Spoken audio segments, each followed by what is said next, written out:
नमस्कार, मैं विक्रम सिंह।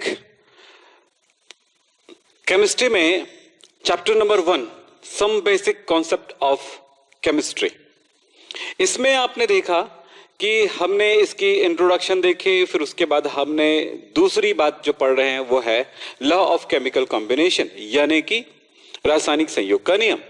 रासायनिक संयोग के नियम का फर्स्ट पार्ट हमने देख लिया है। अब दूसरी पार्ट देखेंगे। हमें वो फर्स्ट पार्ट में दो नियम हमने पढ़ा है। पहला हमने पढ़ा है कौन सा? द्रव्य की अविनाशता का नियम, लॉ ऑफ मास कंजर्वेशन। और दूसरा हमने पढ़ा है लॉ ऑफ कांस्टेंट प्रोपोर्शन, यानी कि स्थिर अनुपात का नियम। तो ये दो नियम आपने पढ़े हैं और दोनों नियम आपको परफेक्टली समझ में आ गई है। और बेटा एक बात ध्यान रखो, अगर वो बात समझ में नहीं आती कोई बात, तो उस वीडियो को दोबारा भी देख सकते हो। दोबारा तो बिल्कुल समझ में आएगा, नहीं आता है तीसरे बार देख सकते हो। ध्यान रखो कि ऑनलाइन क्लास ऑफलाइन क्लास से इसलिए बेहतर होता है क्योंकि उसे आप कई बार कर सकते हो। दूसरी बात यह भी होगी कि आपको नोट्स बनाने का भी बढ़िया चांस मिल जाता है, क्योंकि यहां पर जो लिखा रहता है उसको उपयोग करते हैं, ठीक है। और हम जो समझाते हैं उनको भी आप नोट करते हो। कुछ नोट्स हम बना बनाए भी हम सेंड करेंगे आपको आगे जाकर के हमारे ऐप के थ्रू, तो वो सारी चीजें आपको मिलने वाला है।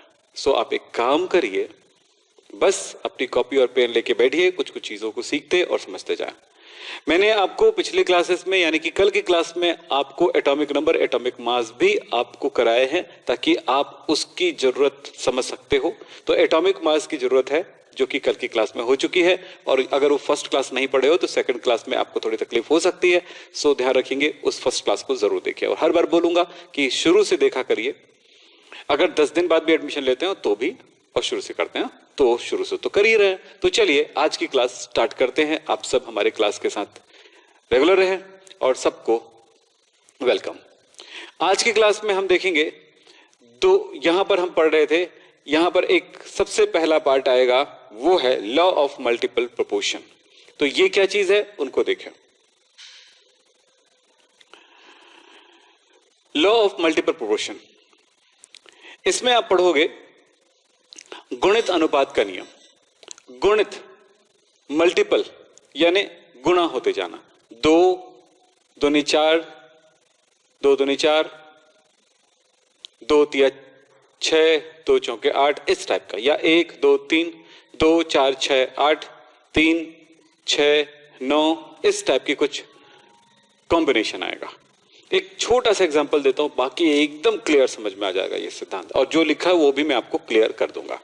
देखिए कि कोई दो एलिमेंट्स हैं मेरे पास, मान लेते हैं कार्बन और ऑक्सीजन है। ये दोनों के रिएक्शन से ये भी बनता है और ये भी बनता है। दो अलग अलग चीजें, कार्बन मोनोऑक्साइड, कार्बन डाइऑक्साइड। एक और एग्जांपल देख लेते हैं। सल्फर और ऑक्सीजन के रिएक्शन से SO बनता है, SO2 बनता है, SO3 बनता है। अब यहां पर क्या देख रहे हो? यहां पर देख रहे हो कि कार्बन और ऑक्सीजन का रेशियो जो है कैसे है। एक में CO में कार्बन 1, ऑक्सीजन 1, CO2 में कार्बन 1, ऑक्सीजन 2। अगर मास के अनुसार देखा जाए तो, मास रेशियो देखा जाए तो, कार्बन को कैसे याद किए हो? 6 12, यानी एटॉमिक मास 12। ऑक्सीजन को कैसे याद किए हो? 8 16, एटॉमिक मास 16। इसी का यूज है ना, एटॉमिक मास का यूज है। तो इसमें कार्बन है 12, इसमें भी कार्बन का मास है 12, 12 12। लेकिन ऑक्सीजन का मास इसमें कितना है? एक ऑक्सीजन होने की वजह से 16, जबकि यहां पर कितना है? 32। इस तरह से अगर हम फाइनल देखें कि ऑक्सीजन रेशियो, ऑक्सीजन, कार्बन का मास निश्चित है जबकि ऑक्सीजन का मास अलग अलग है। 16 32, 16 एक बार और एक बार में क्या आ रहा है? 32। दूसरी तरफ से देखें तो हम कह सकते 16 1 जा, ये और कट जाएगा, तो ये सॉरी, हाँ जी, 16 1 जा और 16 2 जा। तो यानी ऑक्सीजन का रेशियो 1:2, यानी कि सरल रेशियो में है, सिंपलेस्ट रेशियो में है।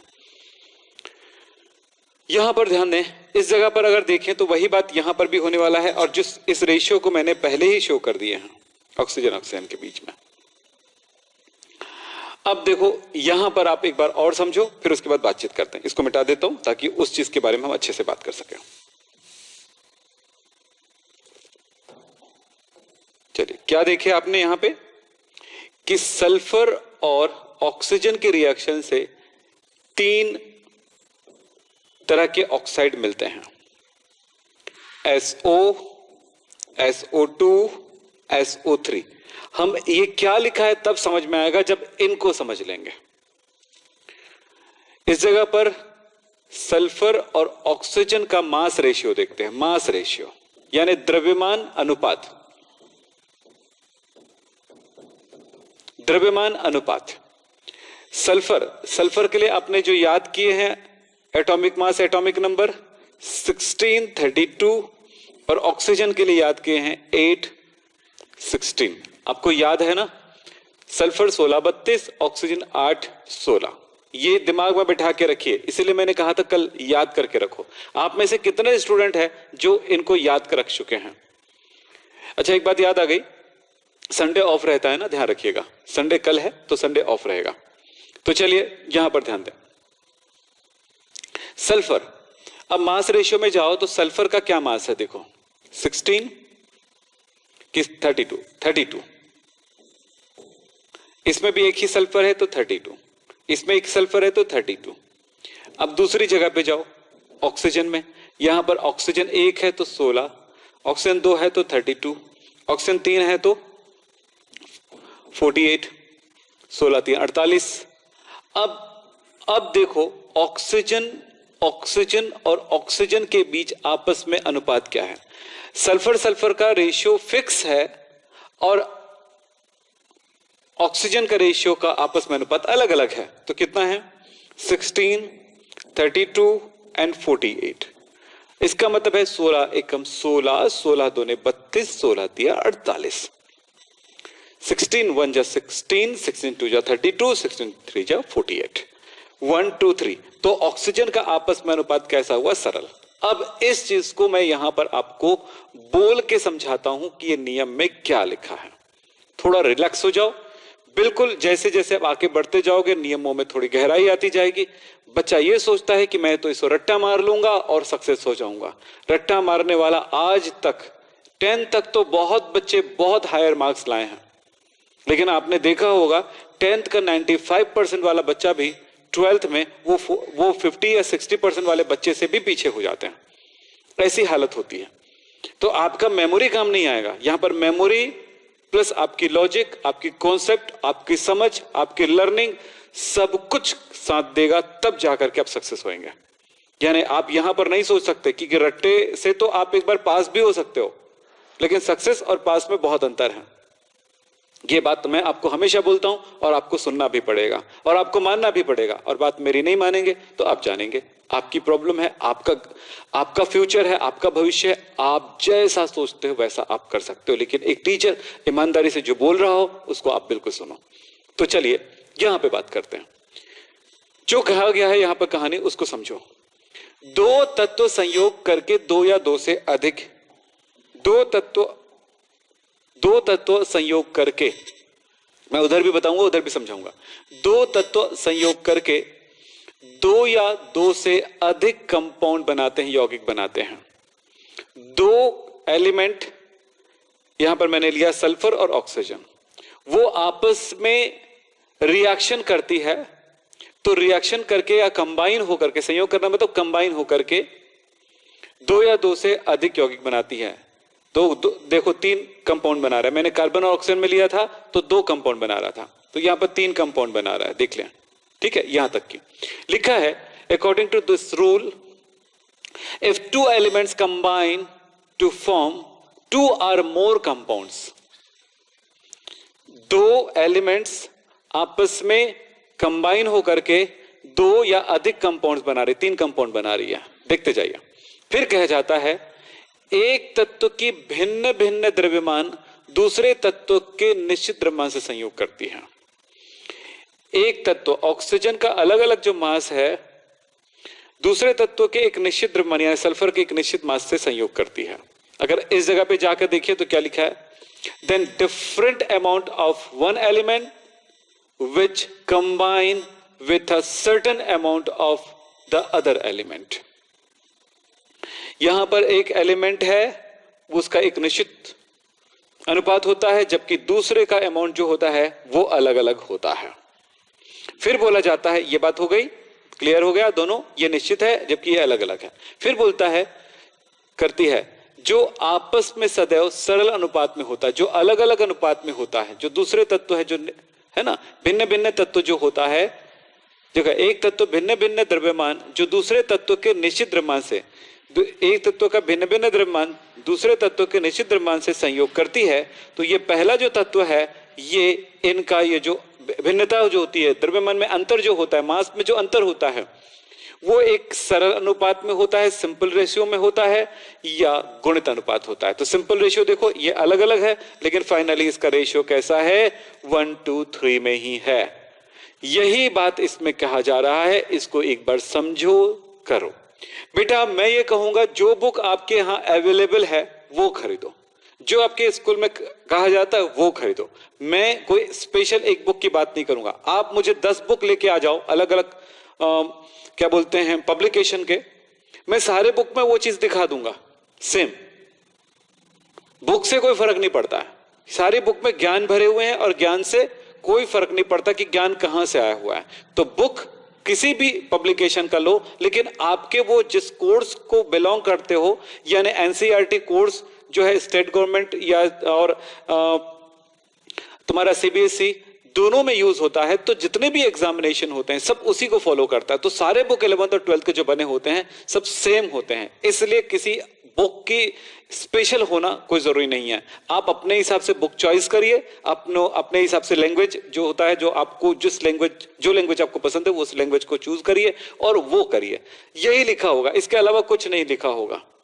क्योंकि कोई ऐसा, हर एक राइटर अलग अलग नियम नहीं बनाता है. नियम बनाया किसने, ये देखो साफ लिखा हुआ है. इसको जॉन डाल्टन ने 1803 में इस नियम को दिया था, तो उसी नियम को ला करके वो समझाएगा.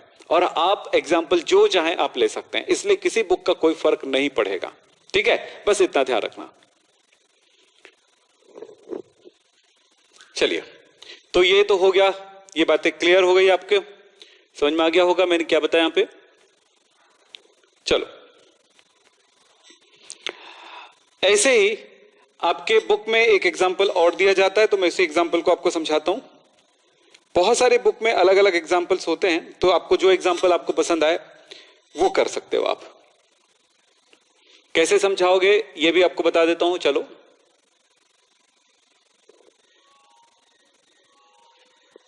यहां पे बताता हूं, एक एग्जाम्पल बताता हूं. यहां पर लिखो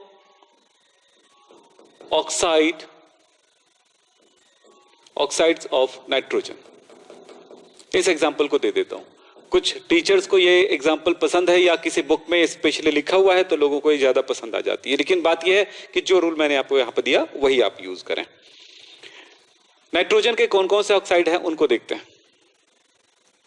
यहां पर नाइट्रोजन और ऑक्सीजन के रिएक्शन से कुछ कंपाउंड्स बनते हैं, जिसमें होता है N2O, NO, N2O3, N2O4, N2O5. तो इस बेस पर आपको अलग एक टेबल बनाना है. इसको नहीं नोट करना आप, मैं सिर्फ समझाने के लिए लिखा हूं, तो इस पे ध्यान दीजिएगा. तो इसको बनाते समय एक टेबल बना लीजिएगा. सिंपल, ये समझ में आ जाती है. टेबल बना लेते हैं.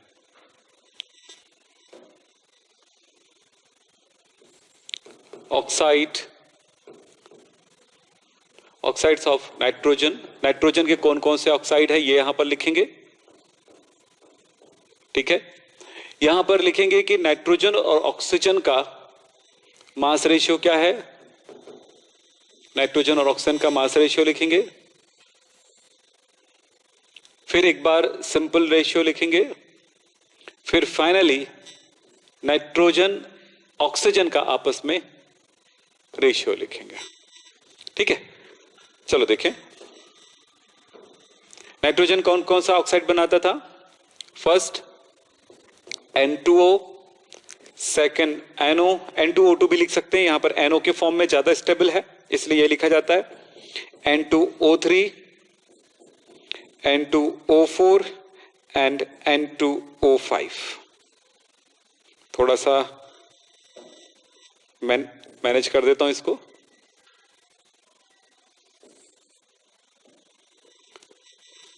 अलग अलग पार्ट में इसको शो कर देंगे। चलो ये हो गया। अब एक एक करके देखते हैं। इसको नाइट्रस ऑक्साइड कहते हैं। अगर नाम लिखना चाहो तो मैं लिख देता हूं यहां पे, नाइट्रस ऑक्साइड, ये नाइट्रिक ऑक्साइड कहते हैं इसको। इसको कहते हैं नाइट्रोजन ट्राइऑक्साइड,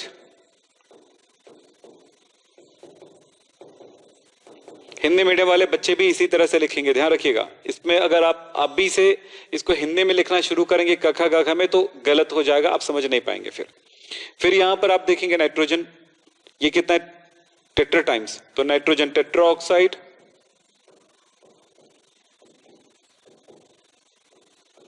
आप मेरे साथ लिख सकते हो, कितना आसान जल्दी हो जाएगा ये नाइट्रोजन पेंटा ऑक्साइड,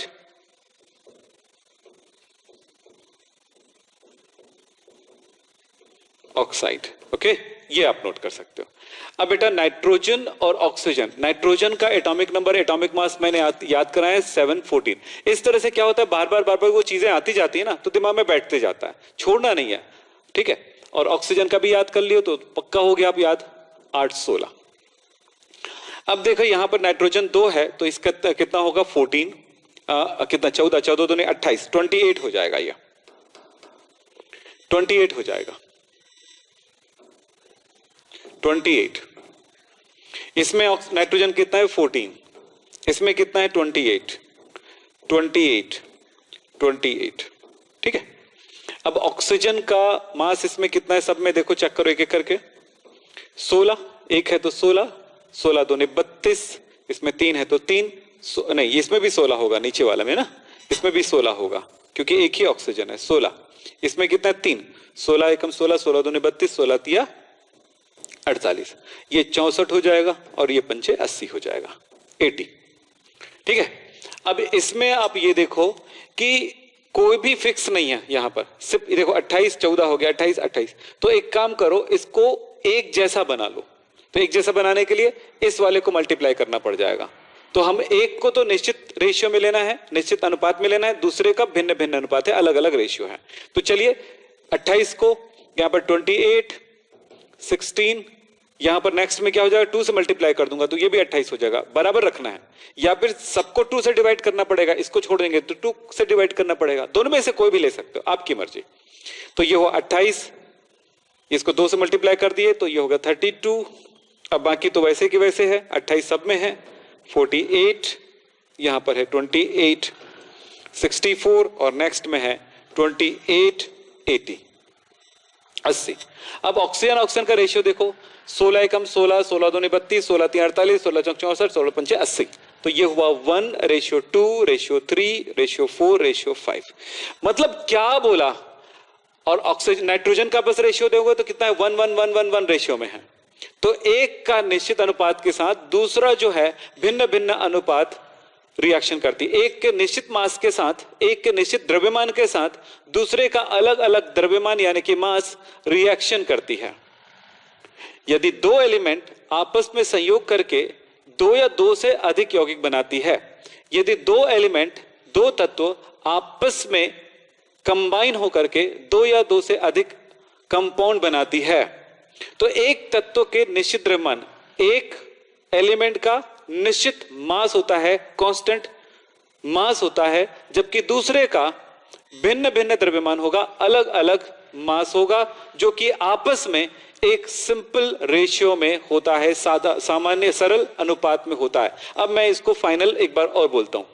यदि कोई दो एलिमेंट आपस में संयोग करके 2 या 2 से अधिक यौगिक बनाती है, तो एक तत्व के निश्चित द्रव्यमान से दूसरे तत्व का, एक तत्व के निश्चित द्रव्यमान से दूसरे तत्व का भिन्न भिन्न द्रव्यमान संयोग करती है, जो कि आपस में एक सरल अनुपात में होती है। बिल्कुल परफेक्ट और सिंपल। तो आपने पूरे नोट कर लेने हैं, अपने नोट्स बनाने हैं। आप बना रहे हो कि नहीं ये भी देखो। नोट्स बनाना महत्वपूर्ण नहीं है, दिमाग में डालना और उस चीज को सीखना जरूरी है। ये क्लास 10th में भी पढ़े हो। चलो आगे चलें, ये बात क्लियर हो गया।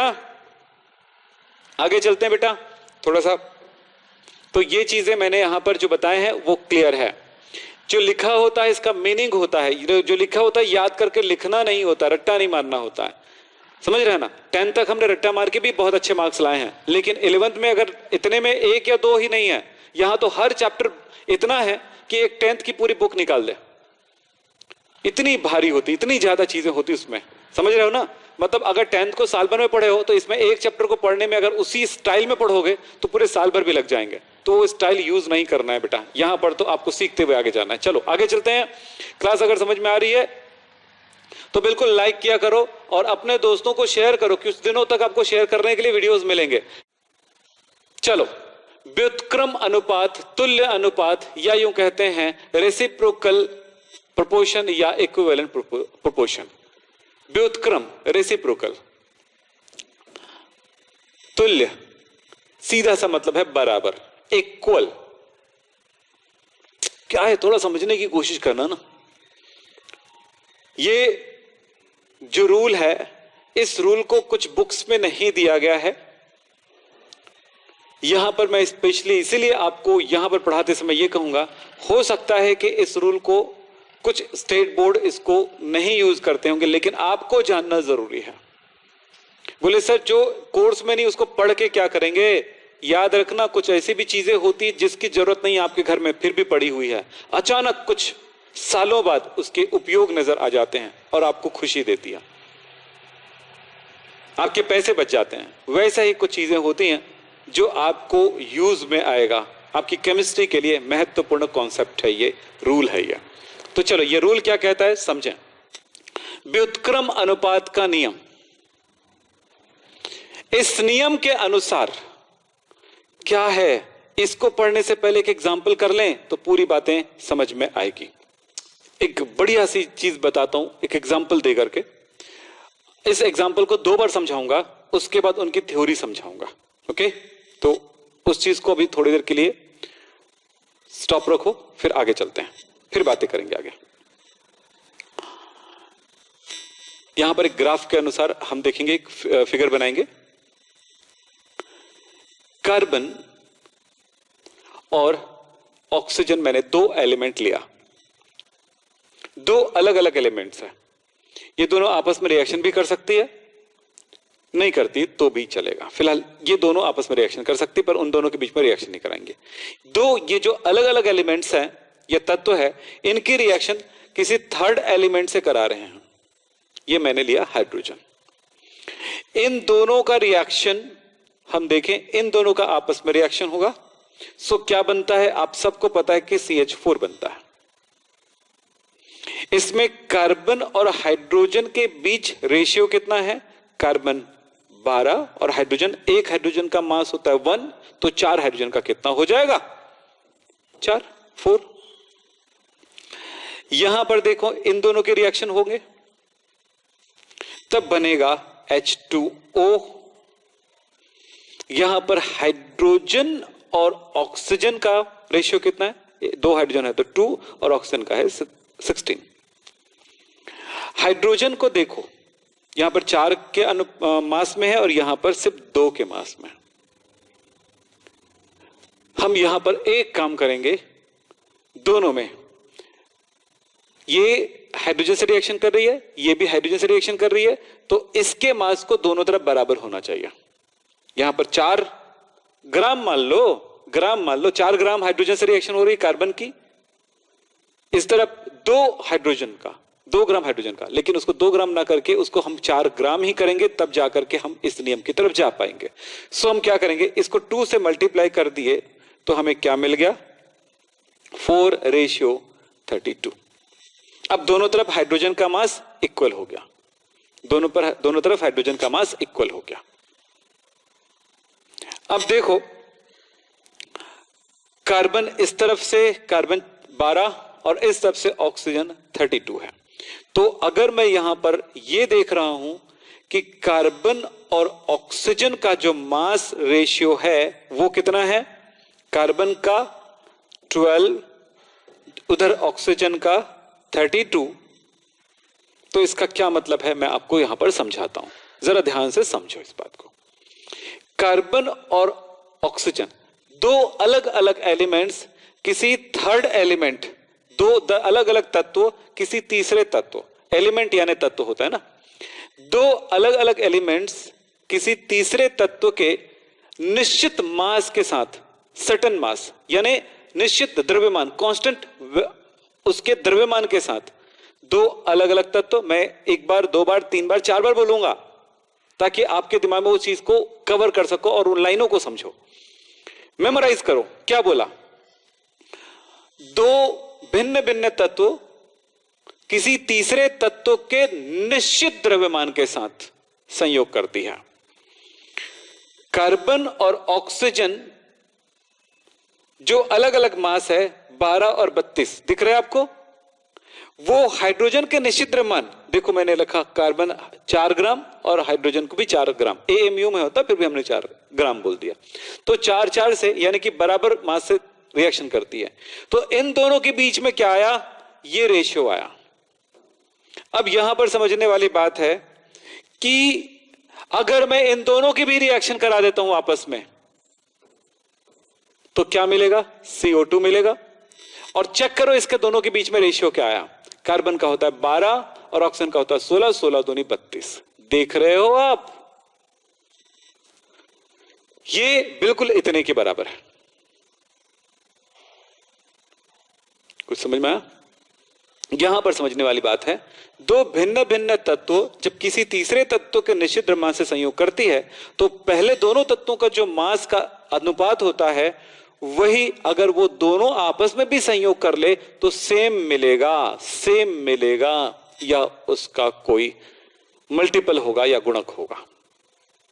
यही है इसका नियम और इसी जगह पे आपकी समझ मायने रखता है।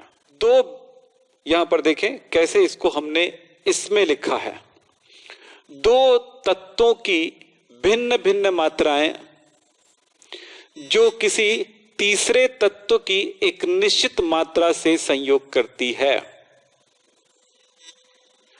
स्टेप्स पे ध्यान देना, दो तत्वों की भिन्न भिन्न मात्राएं, दो एलिमेंट्स की अलग अलग मास जो है तीसरे एलिमेंट के समान मास के साथ रिएक्शन करती है, इतनी लाइनें कहती है।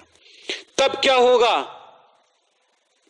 पहले उन तत्वों के द्रव्यमान समान होंगे। अगर ये दोनों इसके समान मात्रा से संयोग करती है तो इन दोनों का द्रव्यमान जो है वो उसी के समान होंगे जब वो आपस में रिएक्शन कर लेगा, जैसा कि मैंने आपको उस फिगर में बताया था। उनकी गुणित अनुपात होगी अथवा समान अनुपात होगा बोला है। ये पूरी तरह से आप नोट कर लो। इस बात को जो मैंने पढ़ा है अगर अभी क्लियर नहीं हुआ तो बाद में रिवाइज करके क्लियर करो, एकदम एग्जैक्ट बात समझ में आ जाएगी, क्लियर समझ में आ जाएगी। तो कोशिश करो एक बार अच्छे से इसको समझने के लिए, बनाने के लिए।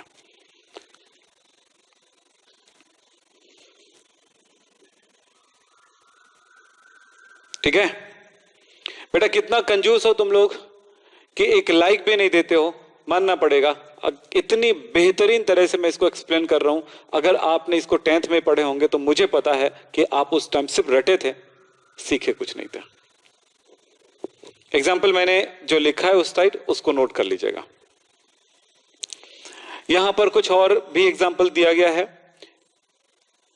यहां पर क्या क्या, हाइड्रोजन, सल्फर और ऑक्सीजन के बीच एग्जाम्पल में बताया गया कि अगर मेरे पास सल्फर और ऑक्सीजन है, हाइड्रोजन से रिएक्शन करती, ये दोनों रिएक्शन करती है और ये दोनों रिएक्शन करती है। इन दोनों के रिएक्शन से बनता है H2S और इन दोनों के रिएक्शन से बनता है H2O और इन दोनों के रिएक्शन से बनता है SO2।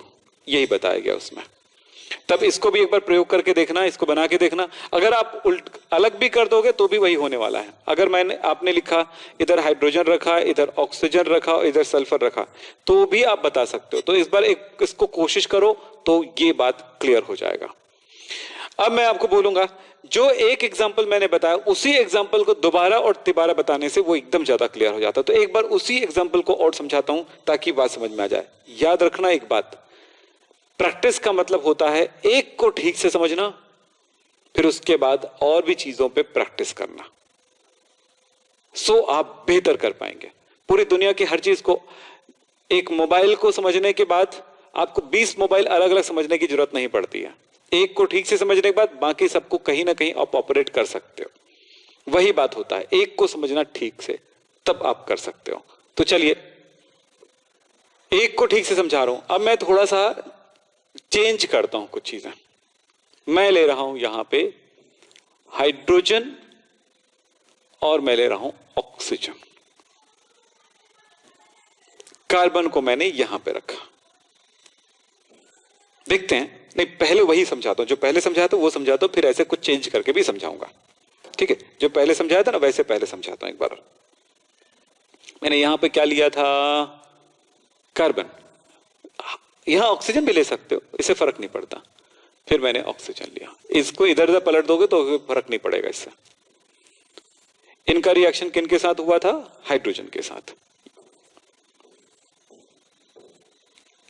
CH4 बना, हाइड्रोजन और कार्बन का मास 4:12। यहां पर H2O बना, 2 हाइड्रोजन और ऑक्सीजन का रेशियो 2:16। ये इसका बराबर होना चाहिए, दोनों में हाइड्रोजन को बराबर होना चाहिए मास। तो यहां पर कितना है, 2। यहां पर कितना होना चाहिए, बोला बराबर होना चाहिए। कार्बन और ऑक्सीजन इसके समान मास से रिएक्शन करती है, तो इसको करते हैं तो 2 से मल्टीप्लाई करना पड़ेगा। तो क्या मिला हमको, ये मिला 4:32। अब इस जगह पर इन दोनों का मास रेशियो क्या मिला हमें, कार्बन और ऑक्सीजन का मास रेशियो मिला 12:32। अब मैं एक काम और करा कि अब मैं ये देख लेता हूं कि क्या यही रेशियो मिलेगा इन दोनों के रिएक्शन करने से। तो मैंने देखा कि कार्बन और ऑक्सीजन की रिएक्शन से कार्बन डाइऑक्साइड बनता है।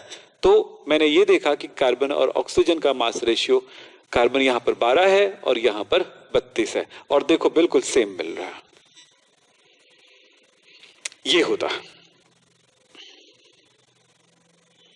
चलो हो गया, आगे चलते हैं।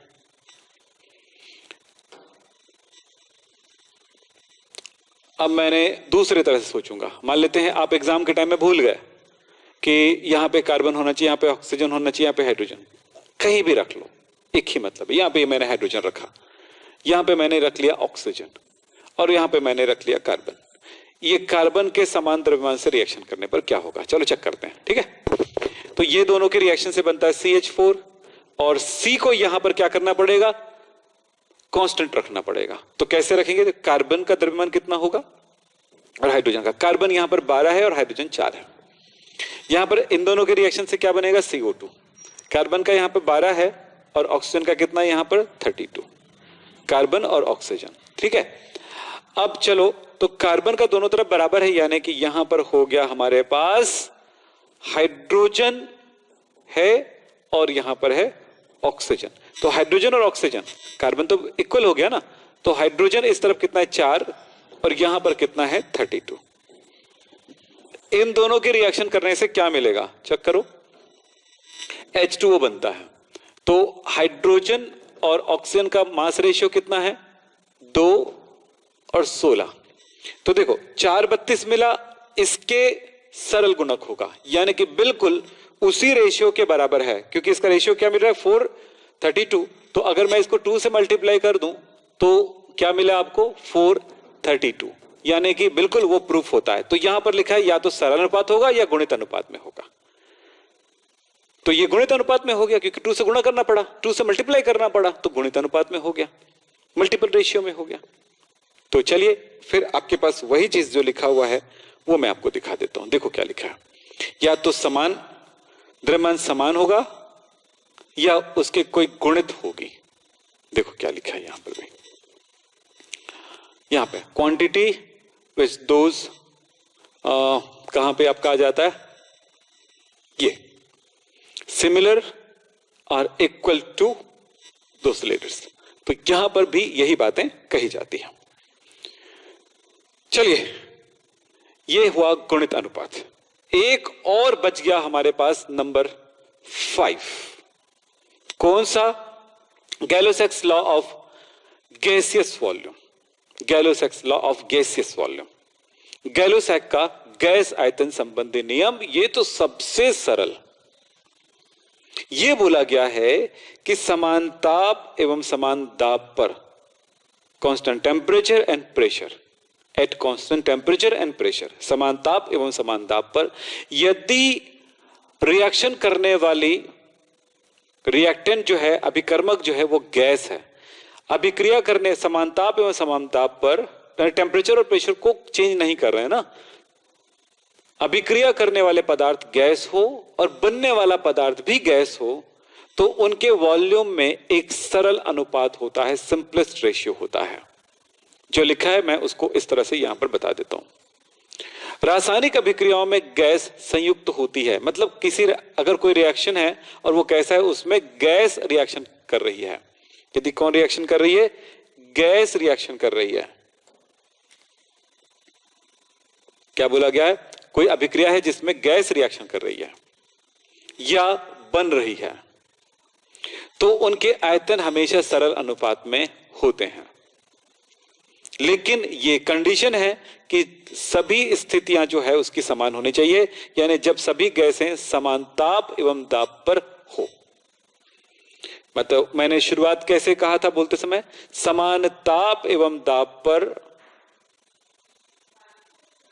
भाग लेने वाली, अभिक्रिया में भाग लेने वाले पदार्थ गैस हो, उत्पन्न होने वाला पदार्थ भी गैस हो, तो उनके अनुपात सरल अनुपात में होते हैं। उसके आयतन जो है सरल अनुपात में होते हैं, उसके आयतन सरल अनुपात में होते हैं। एक यहां पर भी देखा है, according to this rule, when the gas is combined or formed in secretion reaction. फिर देखो यहां पर एक चीज आती है, their volumes are in simple proportions. फिर लिखा गया है all the gases are in the same temperature and pressure conditions।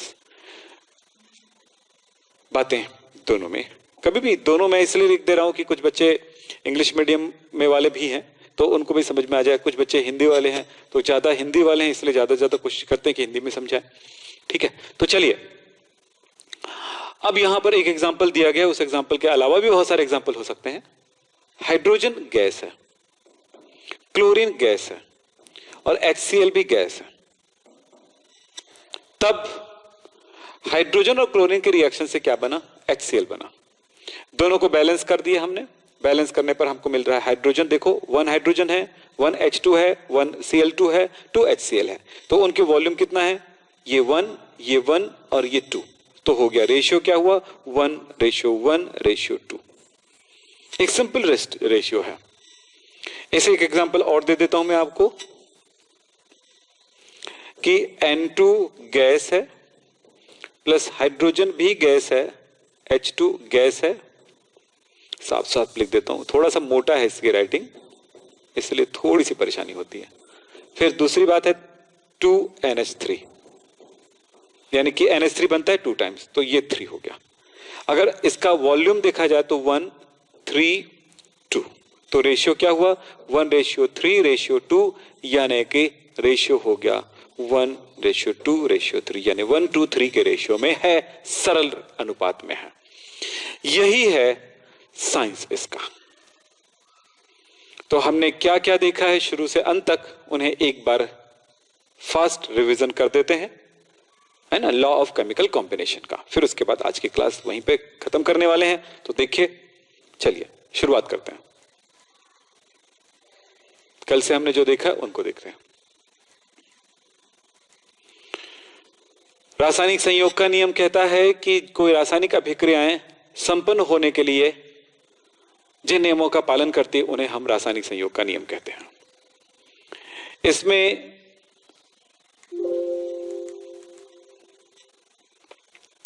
रासायनिक संयोग के हमारे पास 5 नियम हैं। द्रव्यमान की अविनाशता का नियम, दूसरा स्थिर अनुपात का नियम, तीसरा गुणित अनुपात का नियम, चौथा व्युत्क्रम अनुपात का नियम, 5वां है गैलो-सैक्स लॉ। हमने आपको बताया था कि इन एलिमेंट्स का आपको एटॉमिक नंबर, एटॉमिक मास आपको याद करना है। कल की क्लास में सारी चीजें हुई है, बिल्कुल आपको कैसे करना है मैंने पूरी तरह समझाया। फिर नियम पहले में जाते हैं, द्रव्यमान संरक्षण का नियम। इस नियम में कहा जाता है कि अभिक्रिया में भाग लेने वाले पदार्थों का कुल द्रव्यमान उत्पन्न होने वाले पदार्थों के कुल द्रव्यमान के बराबर होता है, या किसी रासायनिक अभिक्रिया में उत्पन्न पदार्थ का कुल द्रव्यमान भाग लेने वाले पदार्थ के कुल द्रव्यमान के बराबर होता है। यानी कि पदार्थ को न तो उत्पन्न किया जा सकता है और न ही नष्ट, केवल उनका रूपांतरण ही संभव है। फिर आता है स्थिर अनुपात का नियम। ये उनका प्रयोग था, लैंडॉल्ट ने उस प्रयोग को किया था। फिर बातें आती है कि स्थिर अनुपात का नियम। स्थिर अनुपात का नियम ये कहता है कि रासायनिक अभिक्रिया में किसी भी कंपाउंड में उसके जो अवयवी तत्व होते हैं, यानी कि उनके कंस्टिट्यूएंट एलिमेंट्स होते हैं, उनका द्रव्यमान में एक निश्चित अनुपात होता है, और चाहे उसे किसी भी विधि या किसी भी स्रोत से यानी सोर्स से उसको प्राप्त किया जाए, बनाया जाए। फिर आती है बातें हमारे पास, यही स्थिर अनुपात का नियम। फिर इसके बाद ये नियम, ये क्लास खत्म हो गया था। अब ये क्लास के अगले स्टेप आया आज की क्लास, गुणित अनुपात का नियम। यदि कोई दो तत्व आपस में संयोग करके दो या दो से अधिक यौगिक बनाता है तो एक तत्व का निश्चित द्रव्यमान होती है और दूसरे का अलग अलग द्रव्यमान होता है। जो अलग अलग द्रव्यमान वाले होते हैं ना, आपस में उसका द्रव्यमान सरल अनुपात में होता है, बिल्कुल आसान। फिर इसके बाद आता है तुल्य अनुपात का नियम, है ना। कौन सा? अच्छा, इसको किसने दिया मैंने आपको बताना भूल गया, ये लिखा भी नहीं है। इसको J.B. रिचर ने दिया था, J.B. रिचर ने दिया था। 1790 ऐसा कुछ था, मुझे क्लियर याद नहीं है ये कब की बात है। एकदम क्लियर तो रहता नहीं किसी भी बुक में, किसी में कोई किसी में कोई, लेकिन 1700 के आसपास का है ये, ठीक है। इस नियम में क्या कहा गया है कि कोई दो एलिमेंट्स